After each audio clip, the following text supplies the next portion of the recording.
Welcome everyone. This is Dr. Tom DiPaoli, and we're going to make a presentation today on rubrics in Canvas. I apologize if there's any technical glitches or microphone glitches as we go through this. Hopefully there won't be any, and we can move on and we all can learn a lot about rubrics and how to use them in Canvas. This is a picture of me. You can call me Dr. Tom or Captain Tom. Brief introduction. I'll give you some time to read it, but I have been teaching online for over 20 years. I've done teaching in Canvas, Moodle, and Blackboard.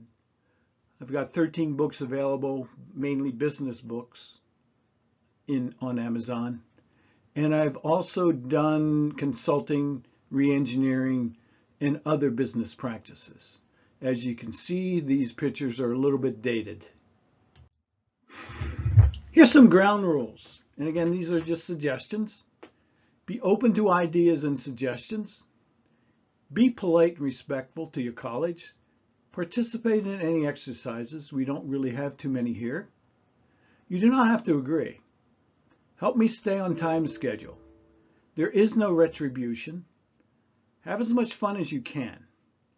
Please save your questions until the end. Time is limited.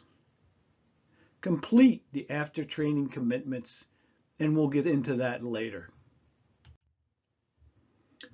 We're not going to do this until probably the end on the introductions, just to save time as we go through this training. I'm primarily interested when we get to it if you have any experience in Canvas and if you've set up courses in Canvas. Obviously, you have a leg up on folks if you do this. Some housekeeping items. You will get a copy of the training. You can review the training at your convenience later, and it is available online. Do not try to absorb all this at once. It's just too much. Take your time and learn as much as you can today. Relax. Put your questions in Zoom chat if you like. And at the end, you can email me questions if you don't get time today or think of something later at my email address. Again, our time is limited. We're going to go over how to create a rubric in Canvas. What is our purpose today? I'm going to provide you with some easy, powerful rubrics to help you improve your classroom, and some basic rubrics in Canvas. Here's what we're going to do and what the tasks are. Introduction to Canvas rubrics. I don't expect you to be an expert after this. Familiarization with creating rubrics. I'm going to show you some examples and how to make them in Canvas and the directions they give you. Let's talk about the benefits to students and instructors. Obviously, it levels the expectations. Students know what's expected of them from a rubric, and also the instructors know how to mark and be consistent in their marks. So again, I'd urge you all to consider having rubrics for all your assignments in Canvas. I also provide the students examples of very good papers to help them as they go through the assignments. But rubrics definitely provides very strong direction. Unfortunately, creating a rubric in Canvas is clunky, or kludgy is a good word for it. The best way to learn it is to actually create one and struggle with it. Sorry, there's no other better way. It can be frustrating, but please do not give up on it. You will learn it and it will be very helpful. Sharing rubrics in Canvas, one strategy. Help is on the way here, perhaps. One university sort of uses a workaround. They create a course in Canvas for all materials that would help an instructor. Rubrics, handouts, things like that. In that way, instructors should be able to copy and use them in their courses. It's just one recommendation. Obviously, you've got to have a gatekeeper for the tools that are posted in there. In the future, Canvas says they're going to be releasing Canvas Commons, an object repository, which will really help put together all these tools. But for now, they do not have that. Here's some of the things you're going to receive or have access to after the training. The actual Canvas Rubrics help notes, which you can access in the classroom if you want. Links to YouTube videos about rubrics. There's a lot of them out there. Some obviously older than others. I always look for the most recent ones. Example rubrics that can be used or modified in your classroom. A recorded copy of the training session. And possible rubric sharing options in the future. Canvas help. Canvas offers fairly good help on rubrics, and we will go over that in actual screenshots in the classroom today. If you cannot find a rubric you may want to use in the course, you can create a new one. You can also look for them on the internet, but when we get to creating rubrics, I'll give you some tips on what I would do, especially my first couple of rubrics. Rubrics include a point range and also a degree of how well the student did. There's criteria that can be rendered, and also if you understand matrices and what I'm talking about, that's all a rubric is. Here's some preparation or pre-work. I always prepare the rubric in advance on Excel or an MS Word table and save it. So I make sure that I like it and the words are correct and it's ready to go. It serves as a great reference so that when I'm in Canvas actually creating it, I know what I'm doing and I have a reference so I make less mistakes. Decide your criteria, the number you want. It could be unlimited, but I usually try to keep it to 4 or 5. And the rating categories, outstanding, excellent, very good. And I would definitely make sure that I have it and I'm satisfied with the rubric in advance. And some people prefer to work with Excel, which, like me. Others just do a word table to help them remember. The reason I do it is I copy and paste into Canvas from the rubric I created. Now, if you're a great typist, you don't have to do this. Or also, if you would like to use your microphone to also put it in Canvas, you can do that. Each cell, when we get there, should have a numerical rating in it. I put it in there just so I remember. And also at the very end, or on the right-hand side, have a no marks or 0. And this is something I usually make sure I put in there just in case the student does not do the assignment. Very important. Decide on a clear, rememberable name so that when you label your rubric in the future, you'll be able to tell what it is and what it's about. Make sure your naming is clear to you. In reality, you only need 4 or 5 rubrics. You can have a different one for each assignment. Now, I know there are some instructors who like to put 10 or 15 or 20 different type of assignments in a course. I think that might be overkill, but I think having 4 or 5 rubrics that can be modified no matter how many assignments you have is very helpful. Here's the good thing. Canvas saves them for reuse in other courses. It's a great feature. So when you go to add rubric in an assignment, it will pop up. You can search them and you can add one from a course that you taught in the past. Excellent tool. You can also easily modify them in a new course. You just go in there, edit them, add some wordage, change them around a little bit. Once they're in there, they're very easy to modify. I always make the wording and tone positive of the rubric, especially to the student. It makes no sense to be negative. and to berate the student for doing something wrong. Be positive, keep the tone positive. Again, make sure that name, you remember it. You can research examples online. You can copy and paste them, get ideas for it. I prefer the rubric going from left to right, and this will be clearer to you as we go through it, from the highest grade to the lowest. Other people prefer the other way, but I found this works easier for me. Here's an example. As you can see, the criteria is on the left, 3 different criteria, and then you can see each cell has so many points.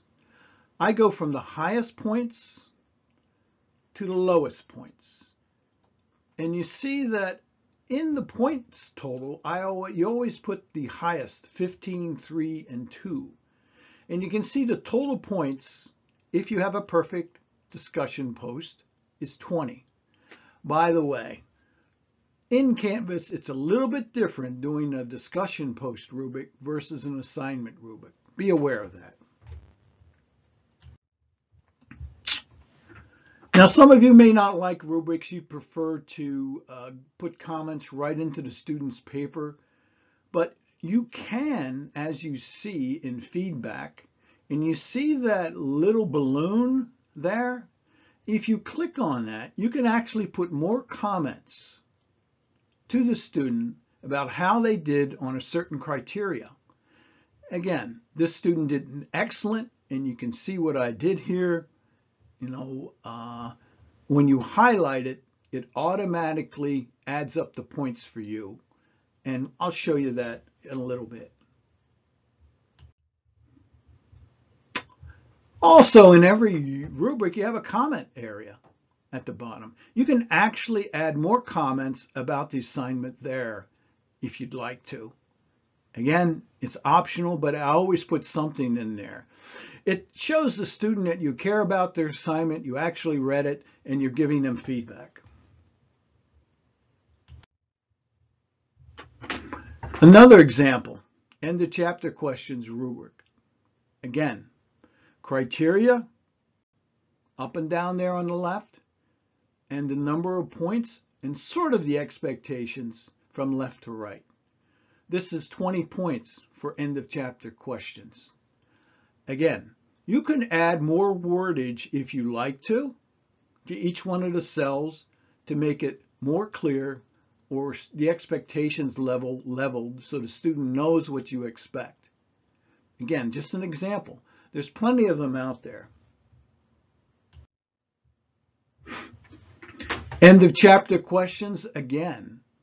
What you do when you mark the rubric, and you can see that this student I gave a 10 points good, and when you click on it, initially it is highlighted in green. Okay, so eventually Canvas will put the 10 points, you see where the 15 points is there over the right, that will be populated with 10. And if you pick the right option, Canvas will add up the points and automatically grade the student. I find this to be a great help. Can't emphasize enough. Make a name that you understand and is easy to remember when you save it. Very important. You don't want to go back and see a rubric listed and say, gee, what did I put in that rubric? Or what was I thinking when I did that? Put it clear so that you understand, okay, this is a discussion rubric, and I even have discussion rubrics for the number of posts. It'll be something like discussion rubric 3 posts, discussion rubric 4 posts, discussion rubric 2 posts. Again, something that's clear and you can remember very readily. It's helpful. Now, you can also edit a rubric, and the edit pencil is the way you do it. Okay. When you add a description or you add additional ratings, you click on the pencil, then you can go in and add more words and points and things like that. Something to be aware of. Because what happens sometimes is you may have a course where you want to use a rubric that you used before, but you know you have to edit it a little bit, add some more verbiage, or even add a rating or something like that. So be aware you can go in and edit it.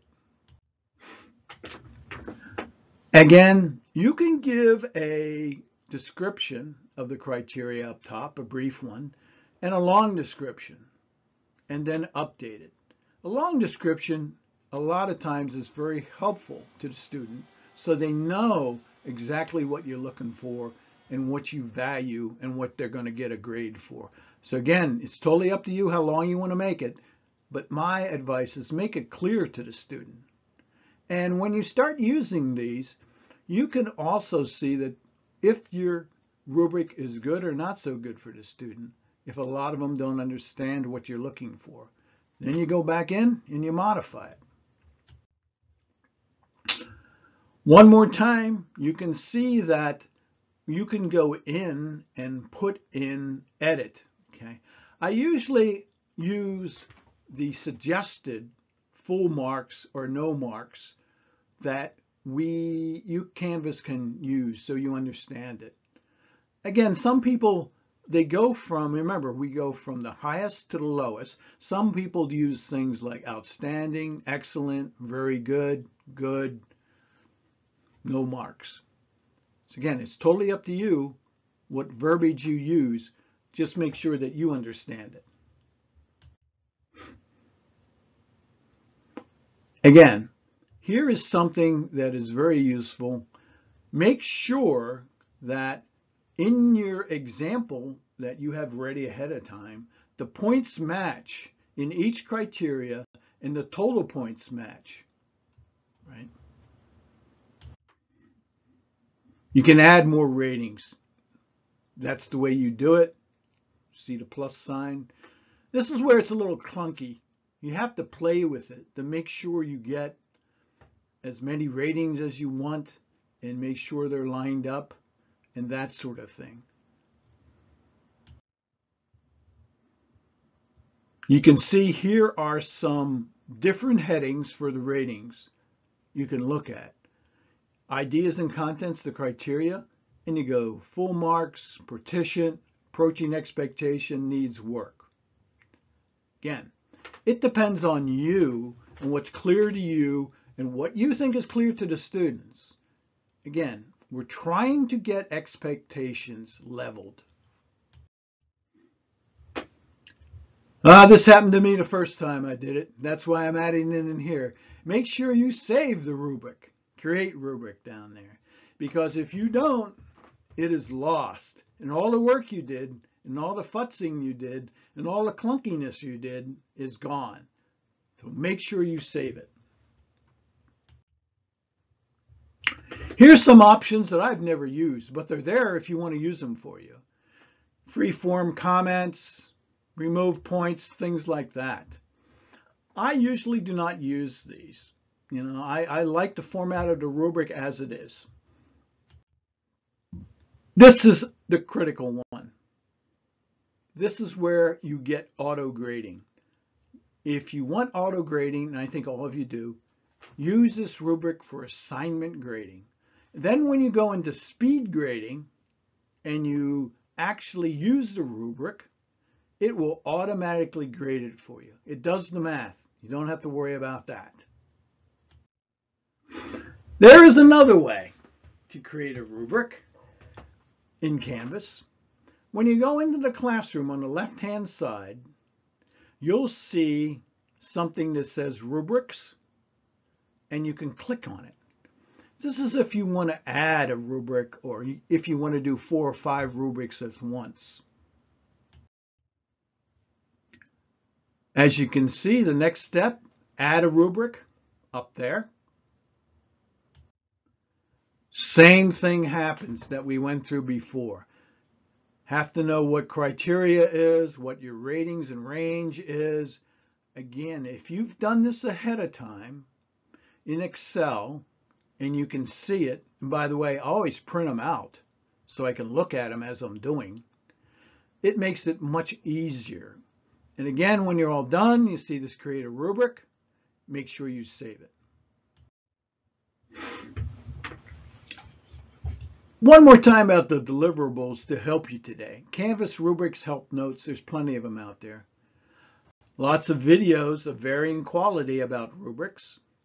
Example rubrics that can be used. I believe I did 10 of them. Pretty straightforward ones.